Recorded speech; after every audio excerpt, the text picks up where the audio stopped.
Hello, everyone. Jared Hoffman here with the latest edition of the Better Than Less Than podcast. I'm a little bit late, a couple of minutes late, but better late than never. Here to bring you the latest news in Division II and NAIA HBCU sports. For those of you who are new here, this is what this show is.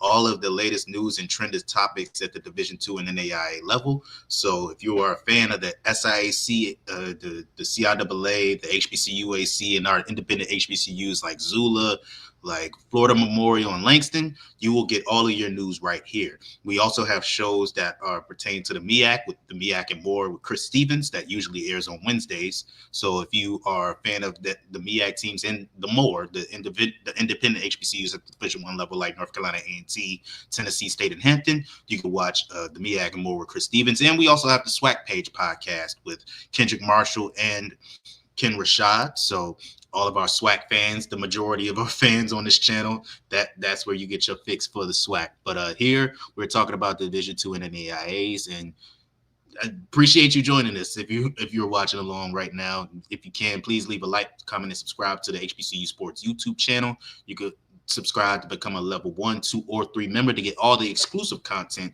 from the HBCU Sports team. You can follow us on all of our social media platforms. We are on all of them. Just search HBCU Sports on all of them: Twitter, Facebook, Blue Sky, Instagram, TikTok, all of them. Search HBCU Sports and you will find us. And you can always go to hbcusports.com for all the latest news in HBCU sports. Okay, so as you can see by the title, I will be revealing my list of the top 5, what I believe to be the top 5 HBCU Division II football coaches today. And as Stephen A says, the list is fluid. But before we get to that, we got a little bit of news that we got to talk about. There's a lot of news that dropped in the past week, so we're going to talk about it a little bit. And the biggest news item that was talked about was, if it'll pop up real quick, let's see if it pops up. Boom, there we go. Clark Atlanta. So let's rewind. So Clark Atlanta last year made it to the SIAC championship game, led by SIAC Player of the Year David Wright III, and his loaded receiving crew of Armand Harris, Jamal Jones, and Virgil Young. I forgot which one I just said. Armand Harris, Jamal Jones, and Virgil Young. And they set HBCU football on fire, especially at the Division II level.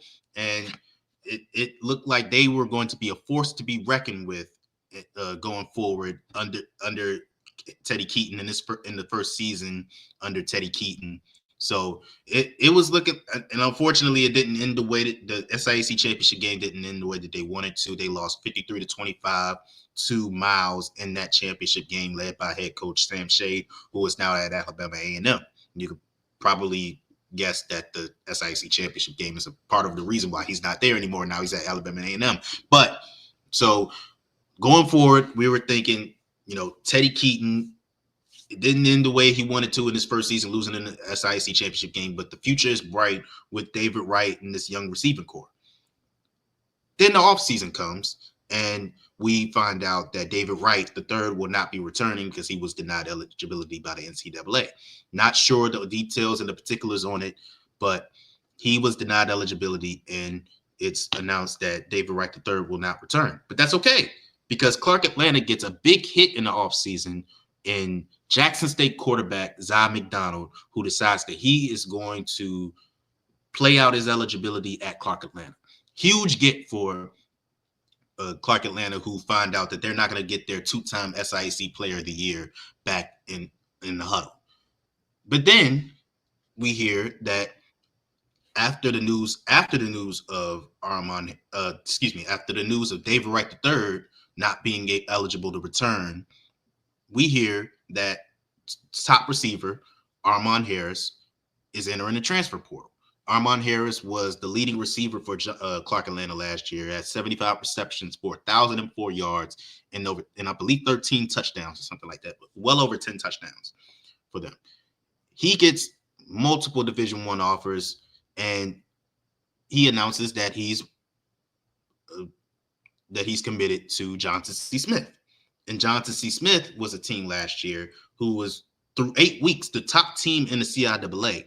They start the season 8-0, the best start in school history, and they only need one win to get to the CIAA championship game. That was a team led by quarterback Darius Ocean and Brevin Caldwell, who was also a 1,000-yard receiver. So it was going to be the pairing of 2,000-yard receivers. You're going to have Armand Harris and Brevin Caldwell standing next to each other. Darius Ocean is no longer there. Darius Ocean is no longer there. He enters the transfer portal after the season. And that was after it was announced that Fort Valley State quarterback Kelvin Durham was going to be transferring to Johnson C. Smith. So this was a dream scenario. You got Armand Harris going to the team that was through 8 weeks the best team in the CIAA. And unfortunately, it fizzled out in the final 2 weeks. But the future was going to be bright for Johnson C. Smith. You got a 1,000-yard receiver coming to your team to pair with another 1,000-yard receiver from last year. And you got a former SIAC preseason player of the year coming to your team to take over as quarterback for a quarterback that was last year the all CIAA first team quarterback in Darius Ocean.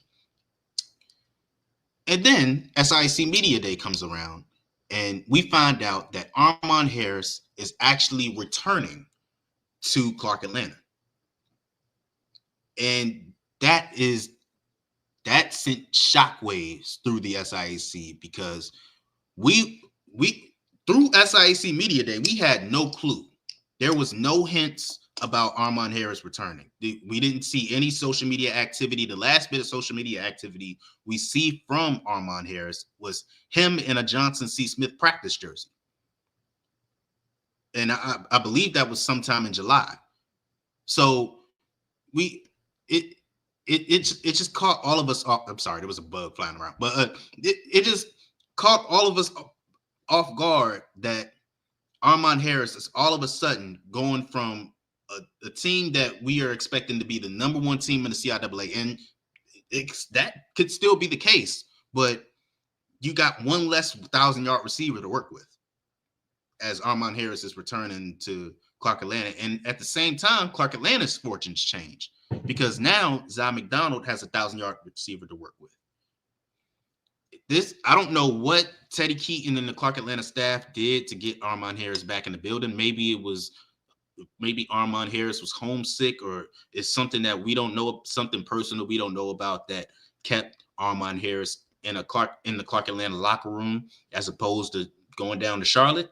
But whatever Teddy Keaton and the Clark Atlanta staff or Armand Harris himself did to keep himself in a Clark Atlanta uniform, that's huge for them, because now their SIAC championship hopes just increased. You know, going before this was announced that Armand Harris was returning, I had Albany State penciled in as my favorite by a considerable margin. I don't want to say by a wide margin. I don't want to say that it was going to be a one-sided, that nobody was in the stratosphere of Albany State. No, it's a slight margin, but it's not too big that I didn't believe that another team could potentially knock them off in upset fashion. But with Armand Harris returning, and you give him Zy McDonald, there's still some questions about Zy McDonald. I still have questions about Zy McDonald, being a full-time starter for the first time in his college career.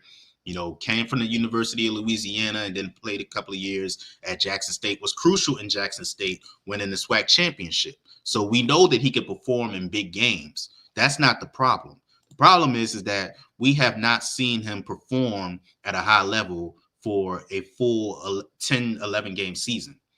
And that's what I'm curious about with Zy McDonald. Can he perform at a high level for a full 10, 11 game season? That remains to be seen, but I like his chances a lot better with Armand Harris back in the door. I like it a lot better with Armand Harris back in the door. And don't think that this hurts.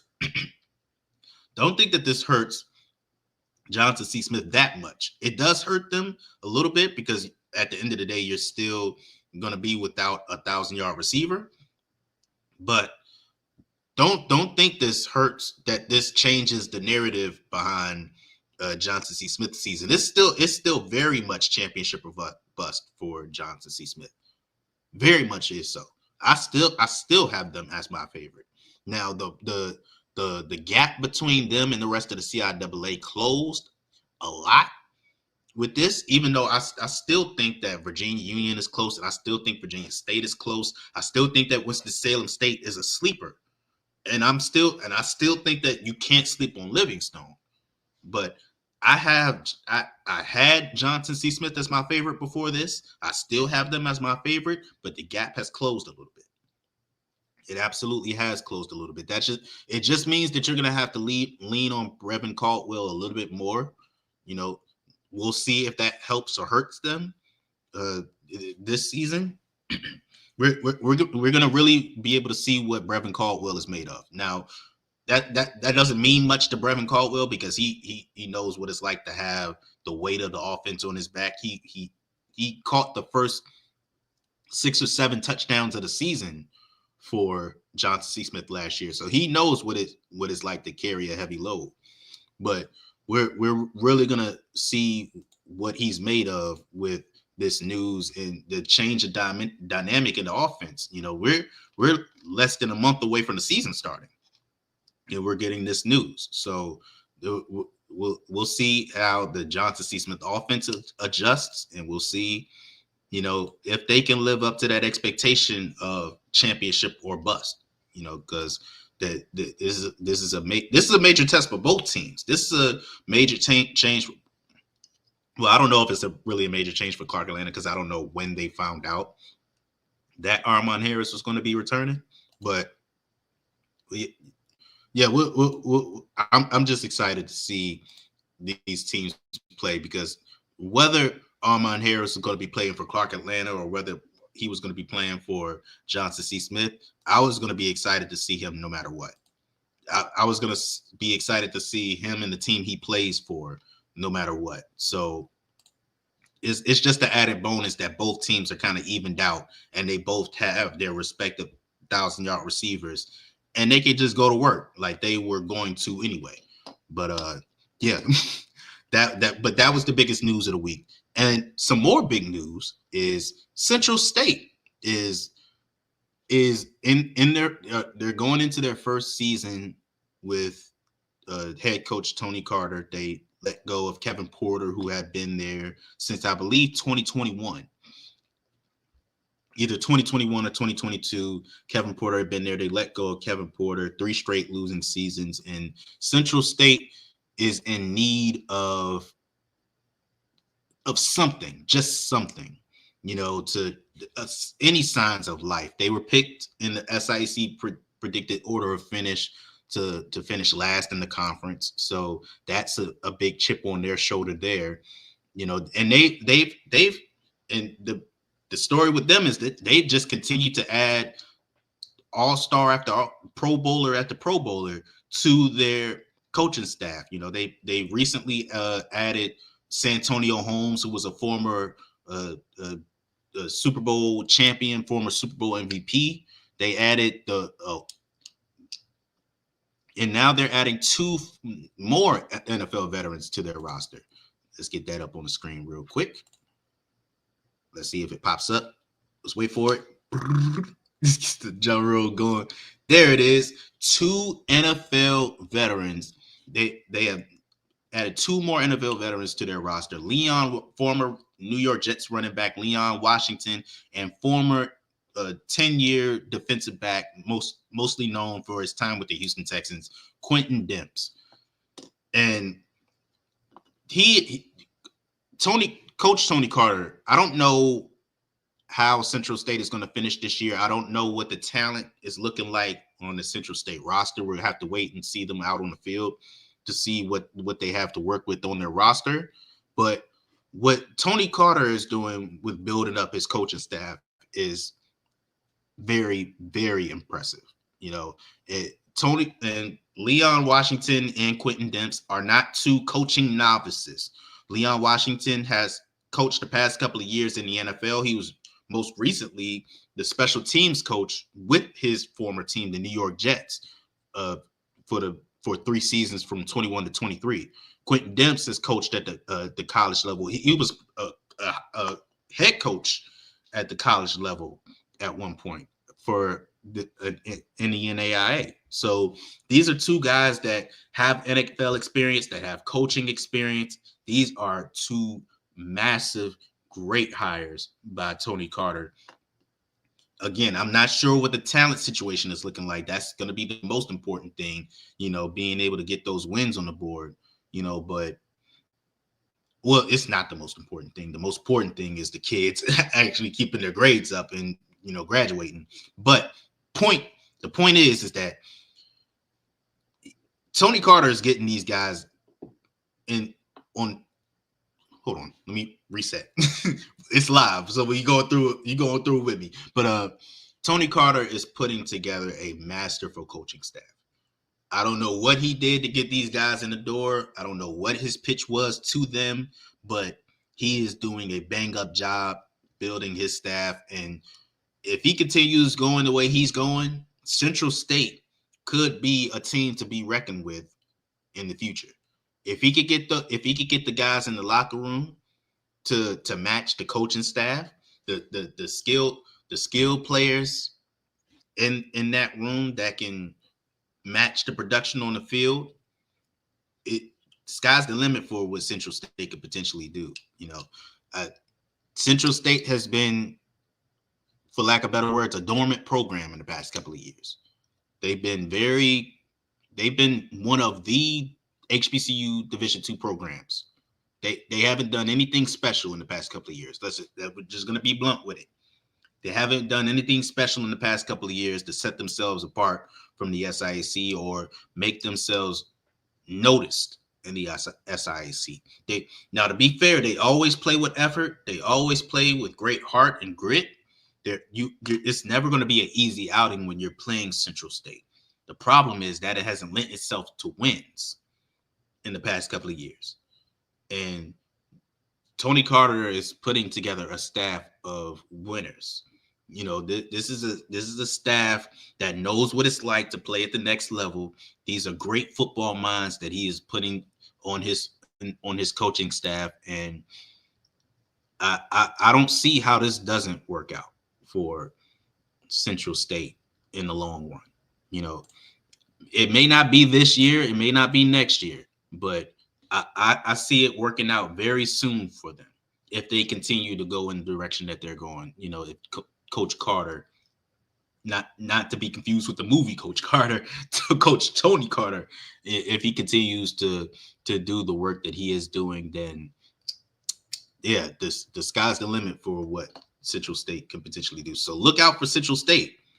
I did not know that I was going to be saying that, head into the season, but with the coaching moves that they are making, it is you have no choice but to say look out for Central State, because he is.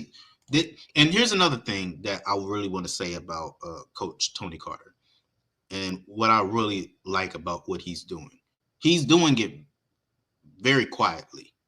I would love for him to be in front of the camera more. I would love for him to, be a little bit more loud with it, and make a little bit more noise for Central State. I don't want him to change his personality. If that's his personality, then do what's authentic to you.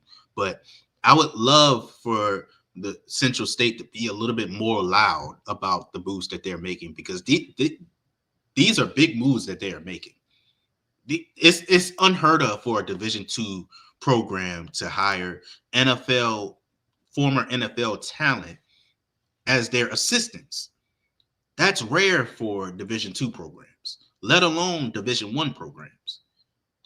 So the fact that he got a former Super Bowl champion on his coaching staff, the fact that you have a guy that led the NFL in all-purpose yards, who has led the NFL in kick return touchdowns multiple years, the fact that you have a guy who played 10 years in the NFL on your coaching staff, that is a big deal.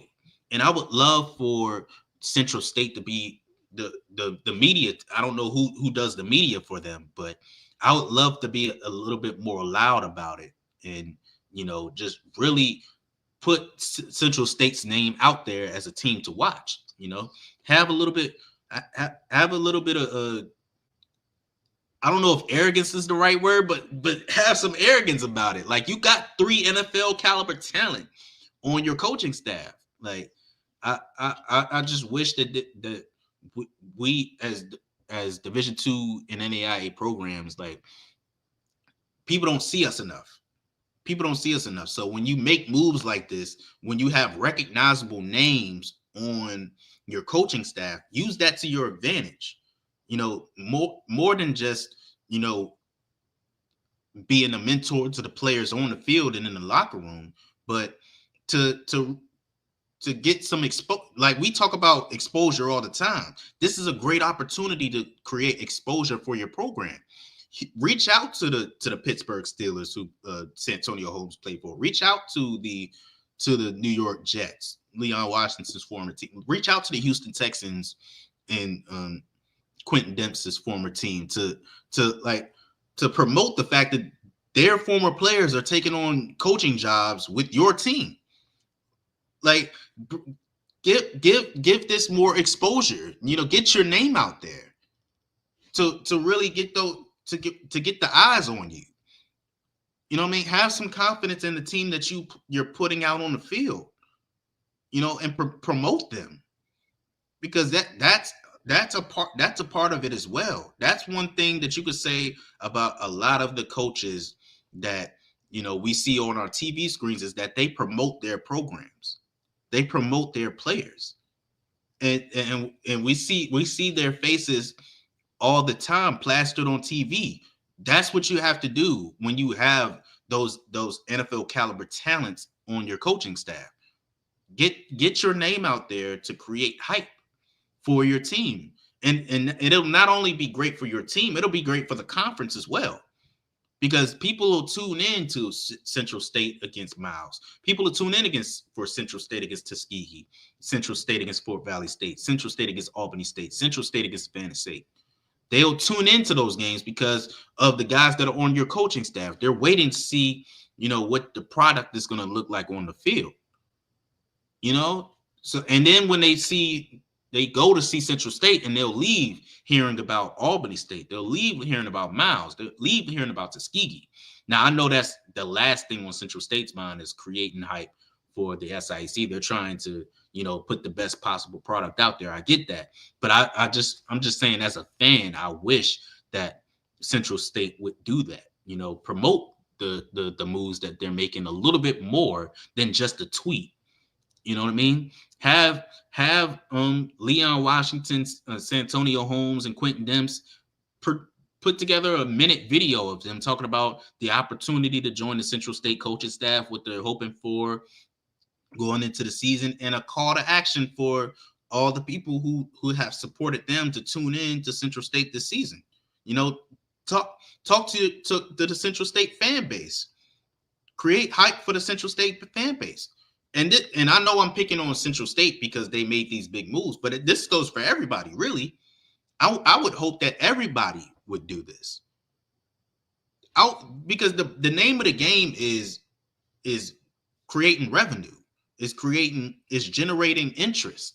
Like, how are you can't just sit dormant in the day and age of social media and not promote what you're about to put out on the field. The time for let my play do all the talking is over. Like, you got to create hype. You have to create interest. And Central State has the perfect opportunity to do it. So I don't know if they'll see this and maybe, take this as a wake-up call. Maybe, I don't know. But that's one thing as a fan that I would hope that Central State and other Division II and NAIA HBCU football teams would do. But all right, we done stalled long enough. We're gonna get into the main topic of this video. Just one more thing before we get into the main topic of the the video. Don't forget that to go to kenrashad.com to hold on a second. We're gonna do this live. Go to kenrashad.com to pick up your copy of HBCU Sports 101. I'm gonna pull up the book right here. You're doing this live. Hold on. I got you. We doing this live. I'm gonna keep saying that. Boom. Don't forget to pick up your copy of HBCU Sports 101, a guide to understanding Black college athletics. You can go to Amazon to get he has the paperback copy plus the ebook. You can get the ebook, I believe, for $9.99. It's a great read, guys. It's a great read, guys. I'm not just saying that because he's the guy that pays my bills, but this is a great read for all of those who want to have a true understanding of Black college athletics. This is a guy in Ken Rashad who has been around HBCU athletics and covered HBCU athletics for the past well over 25 years. He's been doing this well over 25 years. Back when HBCU sports was called the SWAC page, So this is a great read for everyone who wants to gain an even better understanding of HBCU athletics and share with someone else who has an interest in HBCU athletics. I don't know much more I can say. This is a great read, guys. So go to kenrashad.com to get your copy. They're going fast. So you might want to get it right now before he upped the price to $50. No, I'm just playing. No, but seriously, please go to kenrashad.com to get your copy of HBCU Sports 101, a guide to understanding Black college athletics. All right, let's get into the main topic of the video. You can go to hbcusports.com to access my list of who I believe to be the top 5 Division II HBCU football coaches. Want to put out a couple of honorable mentions that I did not put on this list. So, well, first of all, before I put out the honorable mentions, let me tell you the qualifications that I have for this list. So this list was kind of a mix of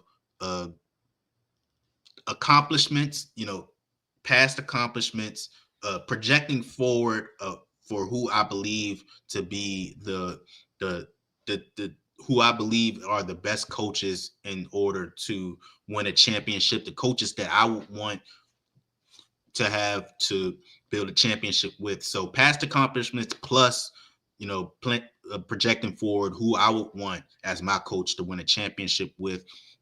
I would like consistency is very important.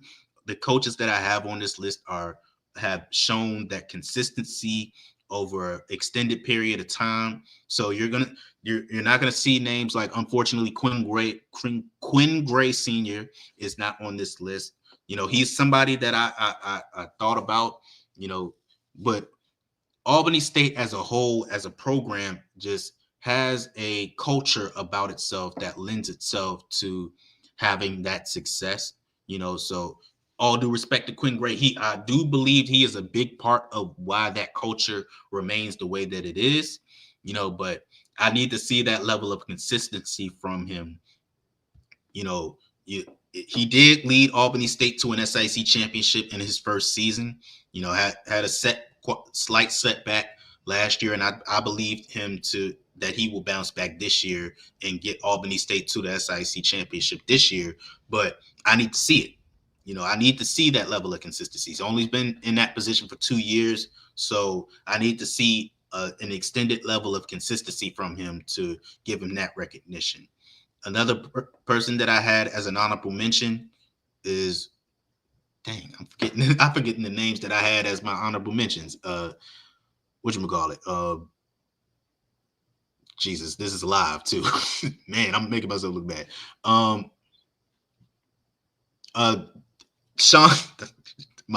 Sean Gilbert with Livingstone. He is somebody that I believe to be winning the rising coaches in Division II HBCU football. He has led Livingstone to its first winning season in quite a long time last year, and I think it's only up for Livingstone for years to come. However, that was only one season. He has to show me a level of consistency going forward for me to really give him that recognition for one of the top 5 coaches in HBCU football. Another coach that I have as my honorable mention is Robert Massey. with Winston-Salem State. Robert Massey is, for the first time since I believe 2018 or so, led Winston-Salem State to a winning season last year. I believe the sky's the limit for what he could potentially do going forward. But again, I need that consistency. His first 6 seasons were losing seasons. So going forward, it's only up.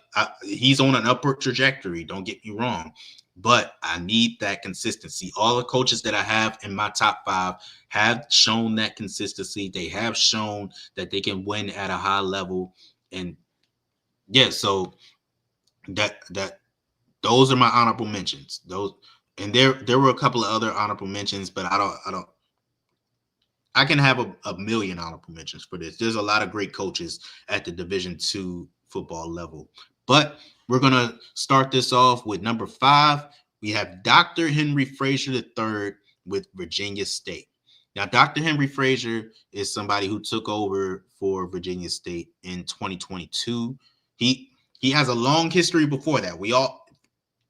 If you are in the know with Division II HBCU football, you know that, yeah, absolutely. This is absolutely Coach Massey's best recruiting class. But again, I need to see that consistency on the field.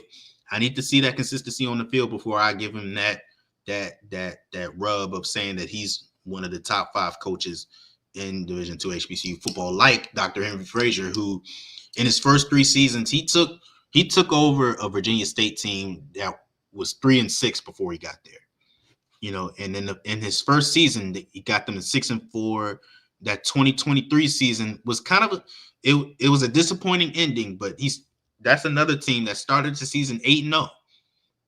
They had a slip up against Elizabeth City State that prevented them from making it to the CIAA championship game that year. But then the next year he corrected it with one of the great come from behind moments when he got Virginia State over from overwhelming odds into the CIAA championship game when Johnson C. Smith lost in the final week against Livingstone, and Virginia State beat Virginia Union, who would end up being the CIAA champion that year. More on Virginia Union later.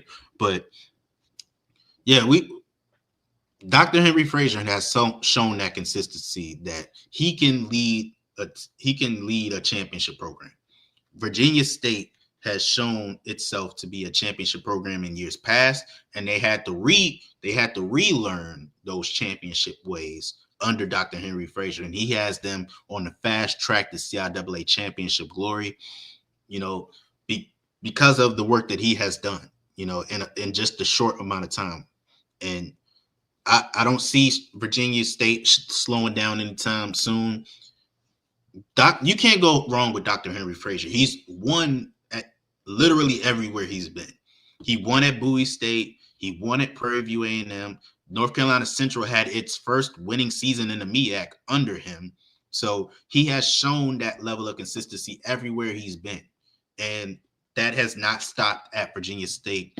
You hire Dr. Henry Frazier, I guarantee you are going to win. And he has done nothing but that since he's gotten to Virginia State. And that's why he's my number 5 pick for the top 5 Division II HBCU football coaches. Then we have number 4. We have Richard Hayes with Fayetteville State. Now, unfortunately, things did not go Fayetteville State's way in the first season in the CIAA without divisions. Fayetteville State had its first losing season since Richard Hayes' first season in 2016. Since Richard Hayes' first season in 2016. But from 2017 to 2024, Fayetteville State was dominant. We'll get to that in a second. We will get to that in a second. So anyway, about Richard Hayes, 2017 to 2024, Fayetteville State was the king of the CIAA South. The CIAA South ran through Fayetteville State, and there's so much so that they went away from divisions. That's how dominant he was. Now, the reason why I have him at number 4 instead of number 3, spoiler alert, it's Maurice Flowers, who's number 3. But the reason why I have Richard Hayes at number 4 instead of number 3 is because that's a part of me projecting forward. Projecting forward, I see what I see for Maurice Flowers and Johnson C. Smith. I have them on at a higher standing than I do Fayetteville State. Fayetteville State can very well have a breakout season this year, have a bounce back season this year after that, putting up a losing effort last year. I need to drink some water. Okay, so yeah, you are right about that, and that's what I was gonna get to. Man, stop taking all my points. I was gonna say that, but I just think that Richard Hayes is in Fayetteville State. They are slightly on a downward trajectory compared to Johnson C. Smith, where I see Johnson C. Smith elevating a little bit more, but again, you might as well just go into it. Number 3 is Maurice Flowers. I just think that Johnson C. Smith is trending upwards. This was Johnson C. Smith had one of the better recruiting classes in all of HBCU football, not just at the Division II level. And with Johnson C. Smith, going from a team who was 2-7 in his first season with Johnson. He was 2-7 in his first season with Johnson C. Smith. And then in the second season was 7-4, had their first winning season in 12 years, 12 years, something like that. And you win your first 8 games of the season this year. Now, as Kim Spear said, the way that they ended the season was not a good look, and it was not. It was not. I'm not gonna argue that point. I'm not gonna argue that point. It is very controversial for me to put put Maurice Flowers ahead of Richard Hayes. It's very controversial for me to do that. But I'm gambling. I'm gambling by saying that Maurice Flowers going forward is going to uplift Johnson C. Smith to multiple championships going forward. I'm gambling. I'm taking a very huge gamble here, but I have more confidence in what I saw from Johnson C. Smith in the offseason compared to what I saw from Fayetteville State in the offseason. I'm much more confident in Johnson C. Smith than I am in Fayetteville State going forward. But hey, I could be very wrong. Like you guys are saying, Johnson C. Smith had a horrific end to the season last year, and they have not gotten to that level yet. Johnson C. Smith is the only team on this list that did not make it a conference championship, has not made a conference championship game in the past 3 years. That he's the only one on this list. So I get it. It's very controversial to have him on this list, but I'm saying that is going to change. Now, yeah, we have to see it, but I'm willing to put my reputation on the line that Johnson C. Smith will let me not say that. I'm not willing to put my reputation on the line. Never strike that from the record books.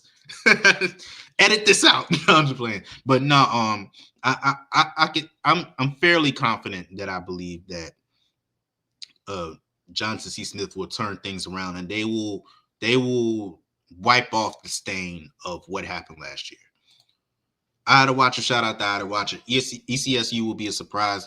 Will surprise at least one team this year. It could happen. They're entering their first season under Adrian Jones, who's coming there from Shaw. And I could have put Lamar Manigo, but this is his first season as head coach of Shaw. But I would not be surprised to see Elizabeth City State, knock off a team or two. I wouldn't be surprised to see it. Adrian Jones, for all that I said about Shaw and them underachieving and the fact that where Virginia Union is right now, I expected Shaw to be there. Adrian Jones is a very good coach. He's a very good coach. As far as do I think that they're going to be at a championship game anytime soon? That's a little bit much. But I do think that ECSU is in very good hands with Adrian Jones. One thing I know that he will do is that he will get those players in line. He will get those players ready to play every Saturday, and he is the right guy for the job. He absolutely is. He absolutely is. Now he's gonna have to prove on the field that he's gonna have to prove that he can do it on the field, that he could produce those wins necessary. Because Elizabeth City State has been another one of those teams that I would call a Division II HBCU football team that has shown nothing special about them, that has not separated themselves or shown any kind of niche. They have not shown any kind of identity. And that's what I'm looking for Adrian Jones to do. But as far as what you said, yeah, absolutely, they could potentially surprise somebody. Yes, we will see. We will see what they're made of. They do play Valdosta State. Johnson C. Smith does. I believe the first or second game of the season, Johnson C. Smith has. It's the second game of the season. They have Valdosta State. I think they travel to Valdosta State. So yes, we absolutely will see what they're made of. Valdosta State, I'm not sure what they're going to look like because Tremaine Jackson is moved on to Prairie View A&M, and we know that the last time that Valdosta State moved on from a coach, they had their first losing season in however long. I don't know if that's going to be the same this time around, but we saw the last time they moved on from a coach and they played in HBCU, it didn't go well for them. That's the game that Jada Byers made a name for himself, rushing for 319 yards and 3 touchdowns, and Virginia Union upset them in Valdosta. So we'll see. We'll definitely see what Johnson C. Smith is made of in that game. Anyway, moving on to number 2, we have Teddy Keaton with Clark Atlanta. Now, the difference between 2 and 1 was very minimal. Despite this, well, let me not say that. It was a considerable margin. It was a considerable margin. But the reason why I was debating putting Clark Atlanta in Teddy Keaton in number 1 is because he's turned around 2 programs that have absolutely no history of winning in football. Or not absolutely no. Very little history of winning in football. Well, Allen has no history winning in football. He led in his final season there, he led them to a 7-3 record after being, I think, like 2-8. They were 2-8 the year before, and in his final season there, he was 7-3, 5-3 in conference play after being 0-8 in conference play the year before.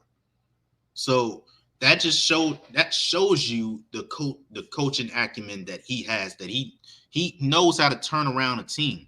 Even if you go back to his days as Stillman, his first season there, he led them to a 7-4 record and a share of the SIAC Division Championship, when the year before they had a losing record. So he's shown an ability to turn around middling teams very quickly. Now, it took him 4 years in Allen, but better late than never. And then he goes to Clark Atlanta, a team that had lost like 15 or so 20 so consecutive games before he got there. Clark Atlanta was winless before he got there. He brings his guys from Allen. He brings in David Wright, like I said before, Jamal Jones, and they make it to the SIAC championship game. I guarantee you nobody could have predicted what Clark Atlanta did last season. Nobody could have predicted that they would be the most explosive offense that we've seen in quite a while, and they would make it to the SIAC championship game when they weren't even favored to get there in the final week of the season, let alone before the season. I guarantee you nobody was picking them to get there before the season. And in the final week of the season, when all Fort Valley State had to do was beat Albany State, even though on HBCU Sports Live, we did predict that it was going to be Clark Atlanta to get there. But anyway, yeah, just Teddy Keaton's ability to turn around programs that just look like they were directionless. Allen, before he got there, was directionless in football. 2 seasons in the SIAC, and they were a team that you need to take seriously. And then he goes to Clark Atlanta, who could not get a win to save their life. One season there, and they're in the SIAC championship game. That is almost unheard of. But that's Teddy Keaton in a nutshell. He does things that seem impossible to some. And yeah, I I thought that in the offseason, teams were going to come calling to bid him away, to try to put in their bid to get him away from Clark Atlanta. He stuck around, and I think that Clark Atlanta is going to benefit greatly from that. It won't be before long before Clark Atlanta is holding up the SIAC championship trophy. I absolutely believe it will happen sooner rather than later. Whether it'll happen this season or next season, it's happening soon. As long as Teddy Keaton is on the sidelines coaching, Clark Atlanta will hold up an SIAC championship very soon. So he was in the conversation to be number one, but obviously he does not have that championship yet. So he's gonna have to work toward that before I give him that. I mean, not like he need my approval. He don't need my approval. But before I can say that he is the number one coach, I need to see him get that first championship. He got to get over that first championship hump, just like Maurice Flowers, and to a lesser degree, just like Dr. Henry Frazier, even though Dr. Henry Frazier ain't got nothing to prove. Everything he's doing everything Dr. Henry Frazier is doing at this point is just community service. Like he's put in the work with HBCUs for well over 3 decades. So anything he does from here on is gravy. So, but yeah, we'll see if Teddy Keaton is able to get over that championship hump and cement himself as the top coach in Division II HBCU football. But for now, and this shouldn't be a surprise to anybody, Dr. Alvin Parker. Dr. Alvin Parker has been the most consistent coach in Division II HBCU football. And it's not even close. It's not even close. I'm not just talking about winning games. He's 50-17 since he took over at Virginia Union. 35-8 in conference play. And since the pandemic has come and gone, he has done nothing but win championships. Claimed the last 2 CIAA championships, has gotten Virginia Union to the last 3 Division II playoffs. And of course, that has a lot, it coincides with the rise of Jada Byers.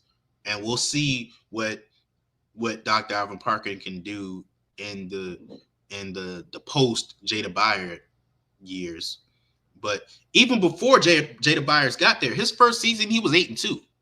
Second season he was 7-3. Oh, you don't even know the half of it.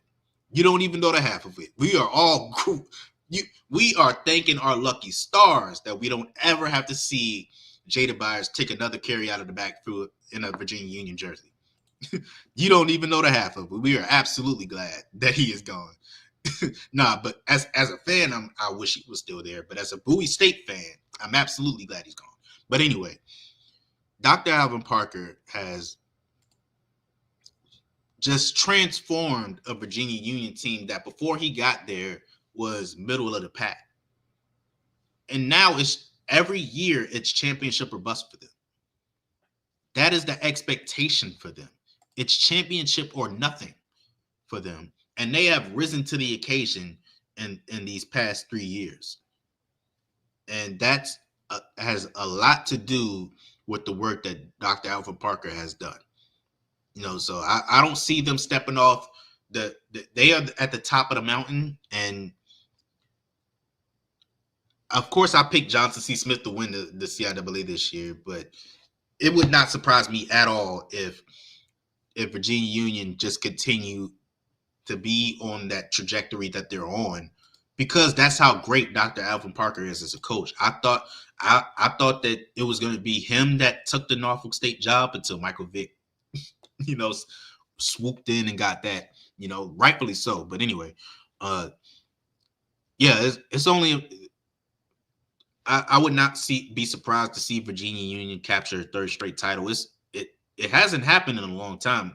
Bowie won 3 straight titles, but it wasn't in consecutive years. Virginia Union has a chance to.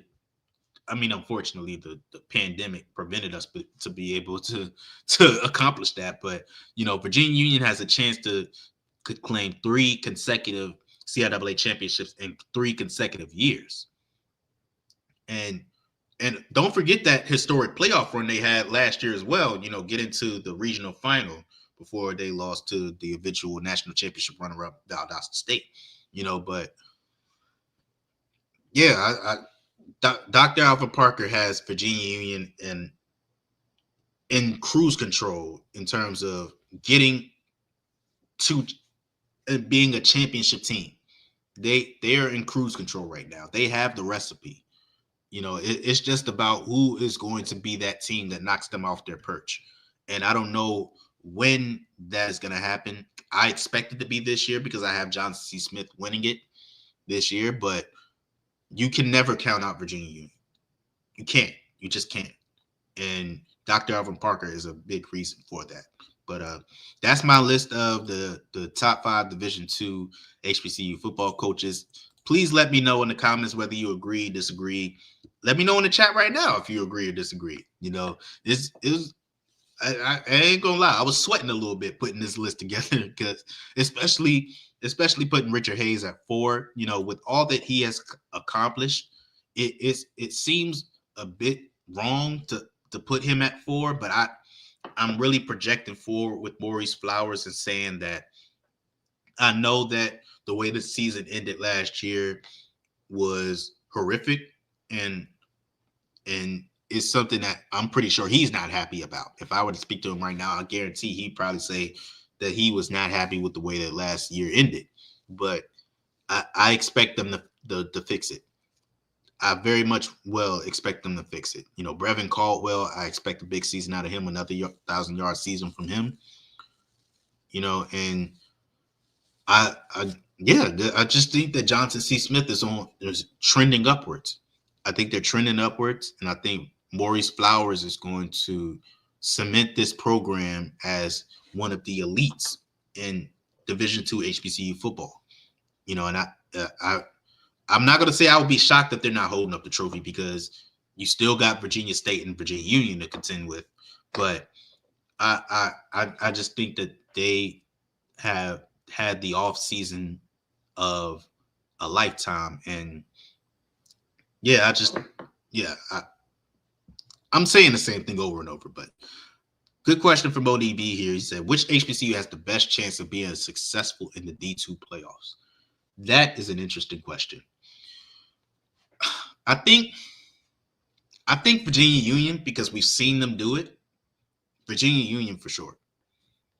Because I've seen them do it. Now, granted, they did have Isaac Anderson, they did have Jada Byers when they did it, but they still have enough talent in that locker room to get it done. They still have an immense amount of talent, and they had the coaching to get it done. So if I was to say the team with the best chance, I would say it would be Virginia Union. Now, if you ask me which SIAC team has the best chance, I would go with Albany State. And I'm not saying Clark Atlanta because that SIAC championship game. That SIAC championship game hurt them very much. Now, granted, Albany State has not been there yet. But with the talent that they have on their roster, I'm projecting big things for them going forward. I didn't put Quinn Gray on my list of top 5 Division II HBCU football coaches because I need consistency from him. But Albany State as a program has shown great consistency. I have faith in the Albany State program, even if I don't have the faith in Quinn Gray yet, if that makes sense. So if you would ask me which SIAC school has the best opportunity to do something in the Division II playoffs, I would say Albany State because I have faith in that program. Not to mention that they have the talent there also. Isaiah Knowles at quarterback, Ty Weish at running back, 2 receivers who were both named to the preseason first team in the SIAC. That offense is loaded with talent. And I think they would absolutely give Clark Atlanta a run for their money, and they would give any team they would match up with in the Division II playoffs a run for their money. So I would say that Virginia Union overall would have the best chance out of anybody, and in the SIAC, I think it would be uh, Albany State. Kevin Stewart says Miles College. Miles is in a transitional year. They're moving on from Sam Shade, so they're going to be in their first season without Sam Shade. I don't expect Miles to be as good at all to be as good as they were last year. I still think that they could knock off a couple of teams if they come in there sleeping on them, but I think that Miles their championship aspirations kind of came and went with Sam Shade out the door. But hey, I could be wrong. I could be wrong, but with the improvements that Albany State has made with Armand Harris being back in the door at Clark Atlanta, even Fort Valley State, who still have a good amount of talent, even though Sean Gibbs has gone out the door. And I expect Tuskegee to be much better than they've been in years past. And don't sleep on Benedict either with the defense that they have. So I just think there's too many teams in Miles' way for them to really have an opportunity to, be a contender in the SIAC this year. They could get back to that. Miles does not stay out of the championship picture very long. It's very rare that they're out of the championship picture in the past couple of years since they've, grown to be who they to have the representation that they've had, but I don't think it's going to happen this year. And ODB asked again, which D2 school has the best chance of beating a D1 HBCU this year? Okay, so let's pull up the schedule to see the D2s that will be playing against D1s this year. I'm going to do this live on camera because I need the list in front of me to really give an accurate account so I can answer your question accurately. Okay, so we got Allen against Morehead State. That's not happening.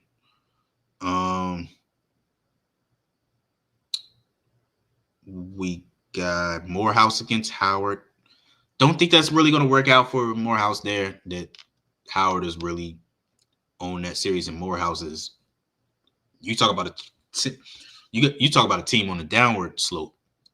That's Morehouse, but I digress. You got Tuskegee against Jackson State.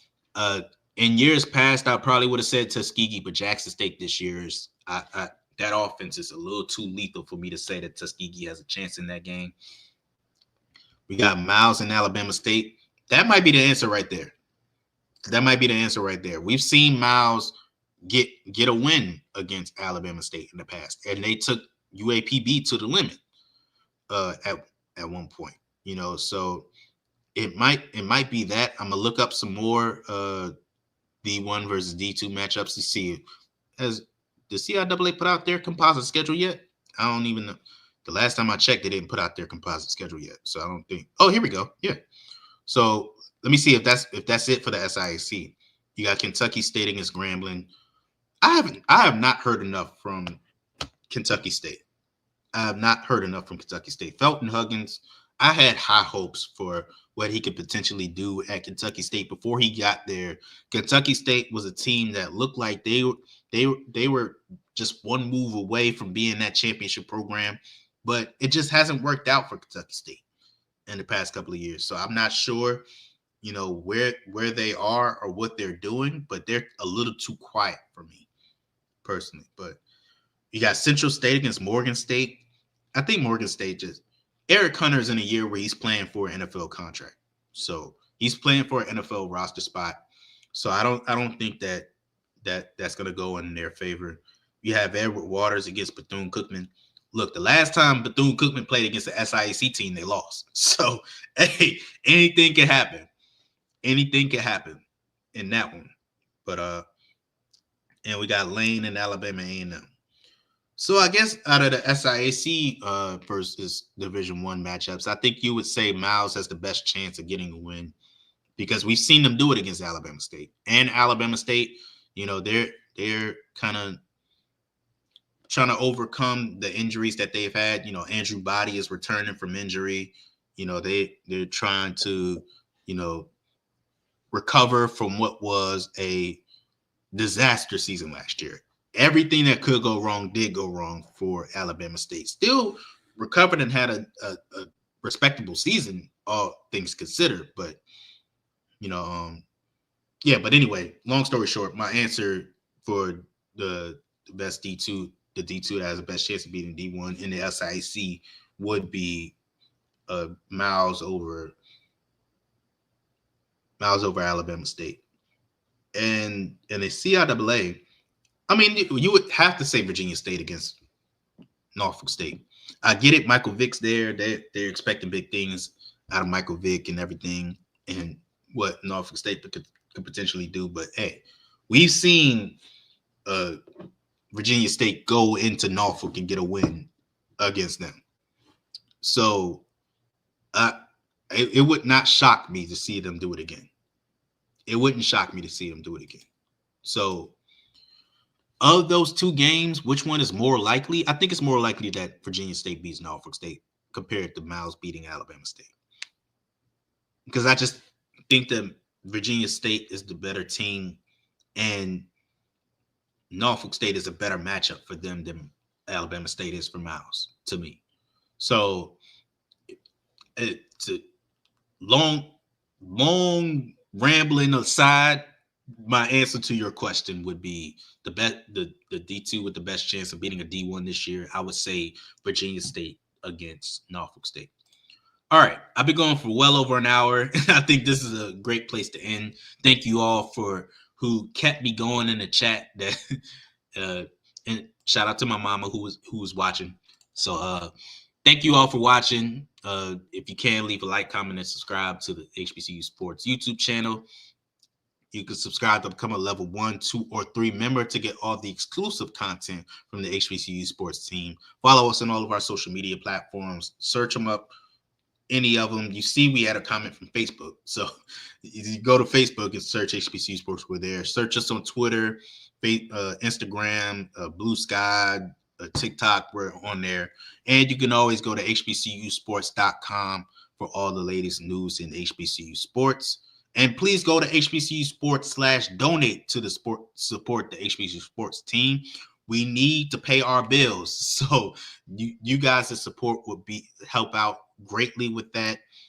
If you could, it would be amazing. If you can't, send it to somebody who can. That'd be amazing if you could. Thank you all again for watching. Until next time, see you guys.